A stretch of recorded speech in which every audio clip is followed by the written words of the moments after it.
Hello, I just want to thank you for listening as I present my proposed study. Title of my proposed study is Can Selected Functional Movement Screen Assessments Be Used to Identify Movement Deficiencies that Decrease Tennis Serve Performance?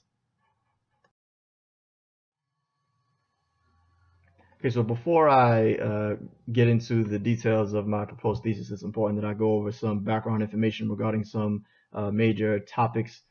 So first, major topic is pre-participation screening. That's been around a long time in the fitness profession, and the primary objective has been to identify conditions that predispose athletes to injury or disability. It has evolved over time to include improvement of athletic performance.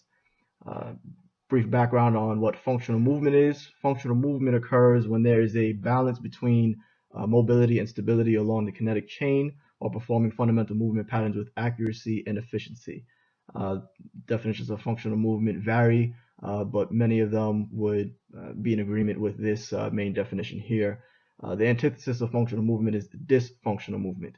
And only one tool to date has been developed that claims to measure dysfunctional movement in the body's entire kinetic chain, and that is the functional movement screen. And now I'll go over what the functional movement screen is, and that'll connect with this brief background that I've given. So the functional movement screen is a pre-participation movement-based screening tool. It's comprised of 7 movements believed to be fundamental movement prerequisites to utilizing functional movement during the performance of most activities. During the assessment phase of a exercise participants training, participants will be instructed by a fitness professional to perform each movement, and this results in a numerical score for each of them.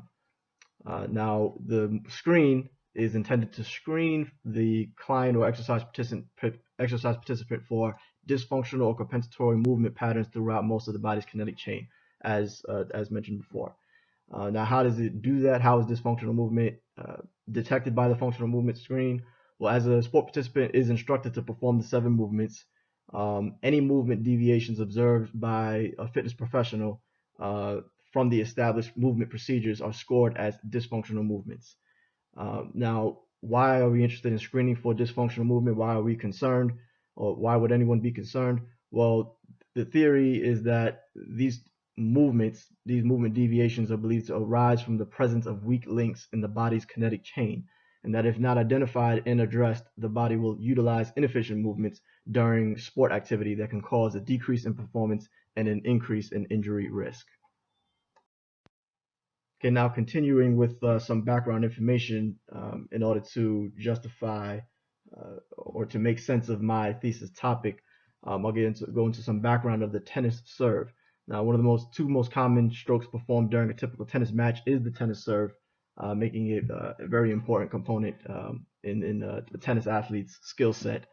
Research demonstrates that dysfunctional movement in the kinetic chain decreases the force and energy that produces ball speed during performance of the serve.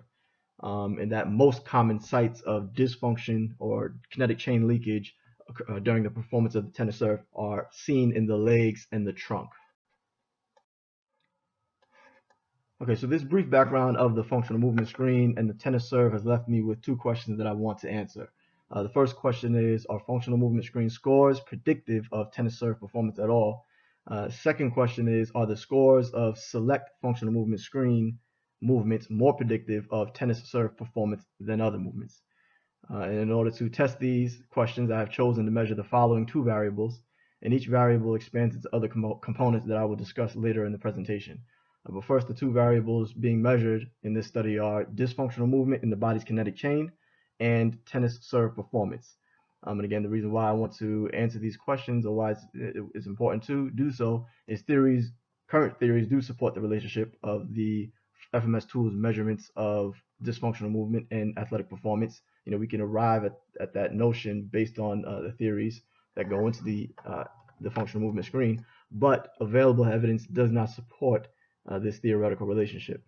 Another reason we're looking into this is because there are assumptions that all FMS movements scores are equally relevant to most sport activities. And indeed, when the functional movement screen is used with sport participants in most settings, it is used with that assumption in mind. It isn't tailored specifically. It isn't tailored based on the activity the sport participant is planning to engage in. But recent evidence has challenged that notion that all of these movements are equally relevant for most sport activities. And this tool is important to investigate, not only because of its theoretical claims, but because of the increasing popularity of its usage in many elite and professional level sport organizations for the purpose of managing athletic performance. And ultimately, findings of a study such as this, will allow strength and conditioning professionals to determine their need for particular functional movement screen movements in their design of sport-specific training programs for tennis athletes. So as I mentioned in my last slide, I was going to expand on the variables of interest in this study. First, we're going to talk about dysfunctional movement in the body's kinetic chain. First, let's define dysfunctional movement, which is the object of measurement for the FMS screen. Now that's defined within the contours of FMS philosophy, which is limitations in mobility, stability within the body's kinetic chain that increases risk of injury and can reduce performance. And the functional movement screen believes that it can identify these limitations.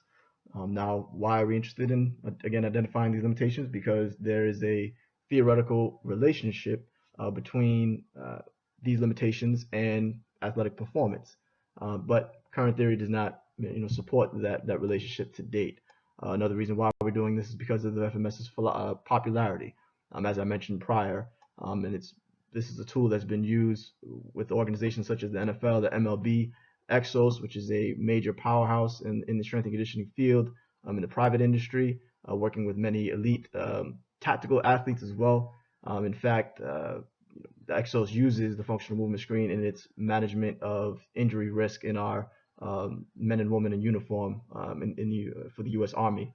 The NHL, the NBA, collegiate Division I programs such as our very own George Washington University in the Smith Center. And after we measure these dysfunctional movements, special attention will be paid to measurements of dysfunction within the leg and trunk segments of the kinetic chain of the tennis athletes in this study. And the reason, as I mentioned briefly in the last study, was that it was once assumed that all FMS movements are equally relevant to most sport activities. However, recent evidence has challenged that notion. But FMS is still used in this matter. It's still used with the assumption that all movements are equally relevant to the sport activities of anyone who performs the screen.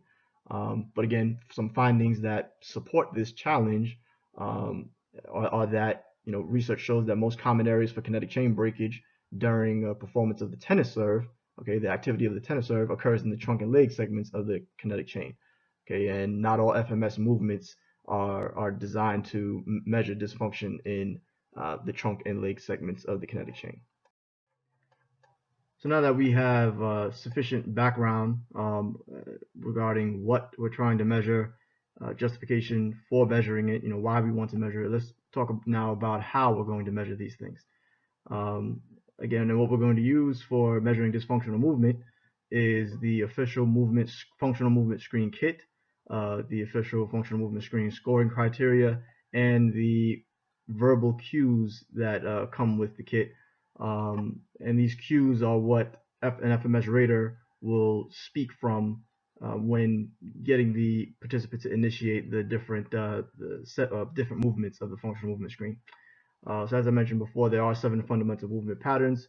Sport participants will attempt to execute these movements as they are given these cues, and the performance of each movement will be scored on a scale of 0 to 3 and totaled out of 21 points.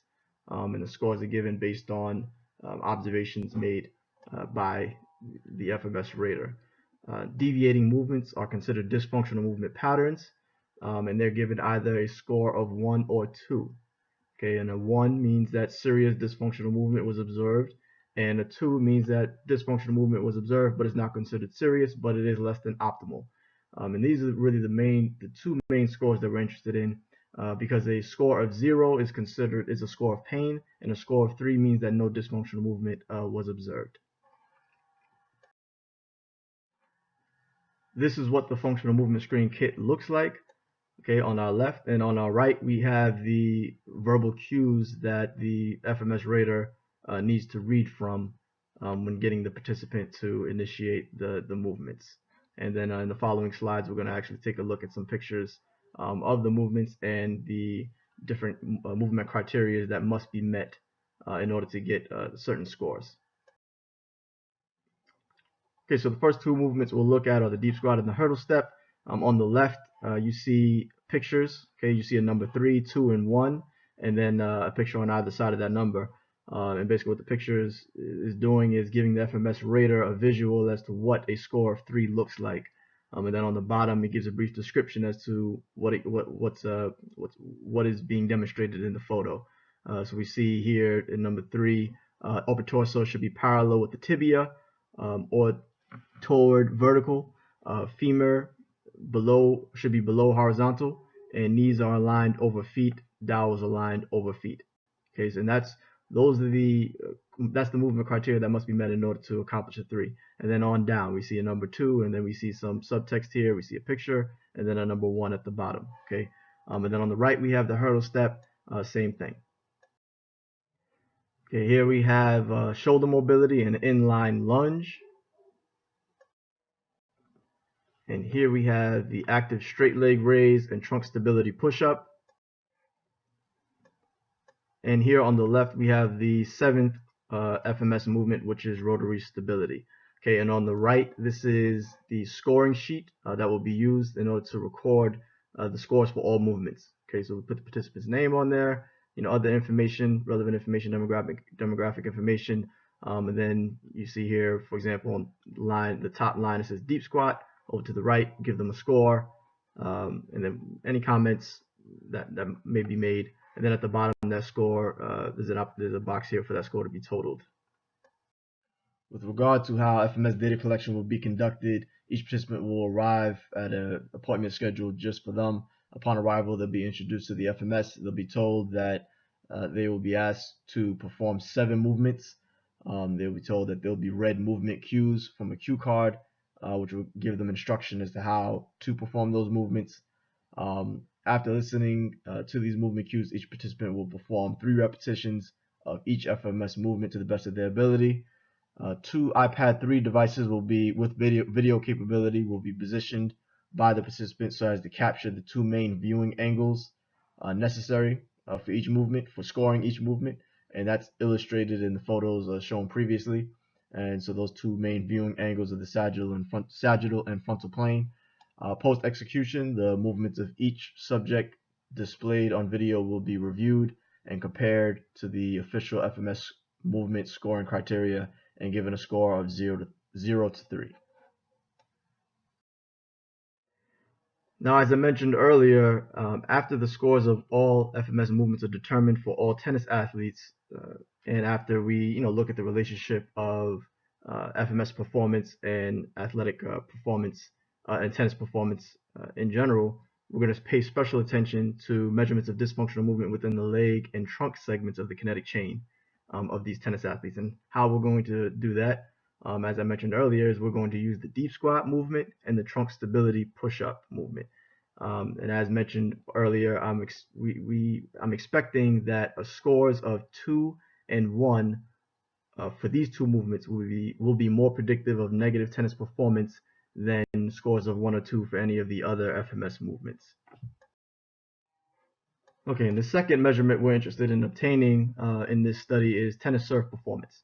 And as I mentioned briefly, prior, the reason is that FMS theory assumes that its measures of dysfunction have implications for most sport activities, and we can reasonably assume that the tennis serve will be one of them. Tennis serve is a skill that requires optimal utilization of the body's kinetic chain, according to research, and breakage in that kinetic chain leads to reduced ball speed. Or reduced serve performance when using ball speed as an indicator of performance. Tennis serve performance will be broken into 2 components, and that's ball speed and accuracy. And accuracy will be determined by server's percentage, which is of practical relevance to the tennis athlete because it's an indicator of their ability to score points in a tennis match. And we'll break these 2. We'll go into how we'll measure these 2 variables in the coming slides. Regarding what will actually be done on the day that I collect the data for each athlete's tennis serve, prior to the serve, subjects will perform a traditional 5-minute warm-up which includes ground strokes and practice serves, self-paced. Um, Secondly, participants will be asked to choose a service box on the opposing court that they would like to serve to. As far as how the actual serve will be executed, participants will be instructed to perform each serve at maximal effort. And post-serve speeds of the first 8 serves that land in the appropriate service box will be included in the analysis. And then service percentage will be determined and also used in the analysis. Ball speed will be measured using the pocket radar gun. The pocket radar gun is capable of detecting speeds anywhere between 7 to 375 miles per hour. The accuracy is plus or minus 1 mile per hour. In order to record the ball speed produced by the tennis server, the researcher needs to stand behind the tennis athlete and then press the button midway during the loading phase of the serve, and then let go, and then upon contact with the ball speed will be recorded. Accuracy will be determined by service percentage, as mentioned. Service percentage is of practical relevance to the tennis athlete because it's an indication of how capable the tennis athlete is of getting the tennis ball to land in the appropriate service court, which is necessary in order to score a point. It's defined as the percentage of total serve attempts taken that result in the ball landing in the appropriate service court. A USTA certified tennis coach will be present and will determine the accuracy of each serve. And the tennis athlete will be allowed to take as many serve attempts as possible. And what we are interested in is the speeds of the first 8 serves to land in the appropriate service box. The speeds of those serves will be included in the final analysis. Okay, so once I attain these measurements of dysfunctional movement and tennis serve performance, how will I evaluate all the data? Well, first, the FMS scores for each movement will be totaled out of 21 points. Prior research has used a cut point of 14 because some research indicated that those who score less than 14 were considered to have a significant risk of experiencing an injury when compared to those scoring higher than 14. No research to date has supported the use of this cut point for predicting performance or decrements in performance. So we're going to look at the data to see if this cut point has any predictive ability of tennis performance. Secondly, we'll look to see if scores of 1 and 2 for select FMS movements, which were the overhead deep squat and trunk stability push-up, are more predictive of negative tennis performance than the same scores for the other 5.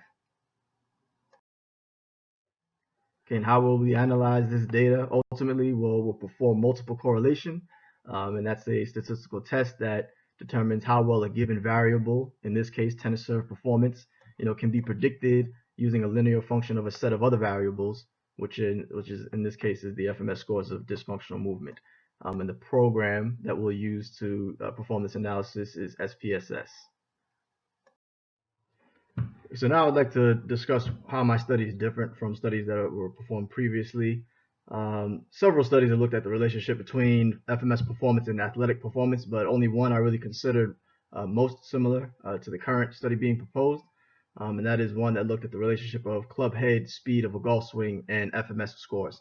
The reason why I consider this one most similar is because the athletic performance activity chosen was a discrete skill performed under high speeds that requires optimal utilization of the body's kinetic chain. Performance of it is directly contingent on that. And those are things that describe the tennis serve. Now, in that study, no correlation was found between those two variables. And the study also did not include accuracy as a component of golf performance. Now, that's relevant to mention, and I believe that's a significant limitation of the study because it's not just a matter of creating club head speed in golf. You also need to produce an accurate swing, and that's a practical relevance to the golfer. Now, so that's why in my current study I decided to include an accuracy component to the skill of my choosing, which is the tennis serve. Also, individual scores of select FMS movements were not related to club head speed, as I am proposing to do in my current study. Instead, a cutoff score of 14 was used, and the expectation was that those scoring above 14 would have better performance than those scoring less than 14. But again, in this study that I'm discussing, that relationship was not seen, or at least cut point of 14 was not determined to be relevant. And then to date, and to my knowledge, no previous studies have investigated the relationship of functional movement scores and tennis serve performance. Also, let's look into the validity and reliability of the major tools of this study. Firstly, the functional movement screen itself. Many studies have been published exploring various aspects of the FMS and its ability to predict the likelihood of injury and suboptimal performance. Reliability, as far as reliability is concerned, intraclass correlation coefficient is most commonly used statistical method for determining reliability. Of the 11 studies that investigate reliability of the FMS, only one reported reliability as being less than moderate. So in general, reliability is either moderate or higher.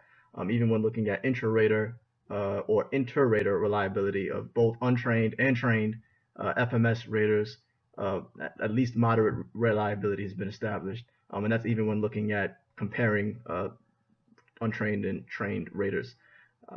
Next, as far as validity, what we're concerned with validity or are concerned with validity with a tool like the FMS is, can this tool actually test what it's intended to measure? And so what we're interested in is construct validity of the FMS. And in order to determine that, we need to understand the object of measurement. And with a tool like the FMS, again, the object of measurement is difficult to define. It's pretty obscure, but simply put, the object of measurement for the FMS tool is dysfunctional movement patterns. And what has been shown is that the FMS does have some predictive ability for injury risk, although why it's capable of doing that is not quite clear in the research just yet, but at least that has been established to some degree. Also, no correlations between FMS score or FMS performance and athletic performance variables have been observed to date.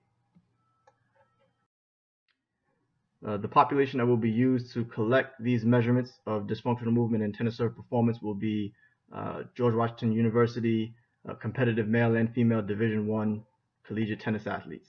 There will be 18 athletes total, 9 of them male and 9 of them female.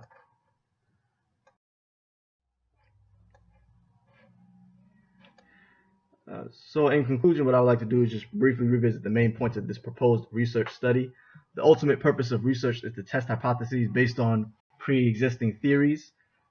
Theories that we're using to create hypotheses for this study is the theory that FMS scores of FMS definitions of dysfunctional movement can be predictive of athletic performance. And what we're expecting, again, the theories that make up the FMS philosophy do support that suspected relationship between FMS performance and athletic performance. So we're expecting to see that performance will be predictive of tennis serve. Secondly, the theoretical assumption that all FMS movements are equally important to most athletic activities. Now, recent research has challenged that assumption, and therefore, what we've done in this study is looked at where different FMS movements measure dysfunctional movement, and then where dysfunctional movement is most likely to arise during performance of the tennis serve. And therefore, what we're expecting to see in the study is that the selected FMS movements will be more predictive of negative tennis performance than others.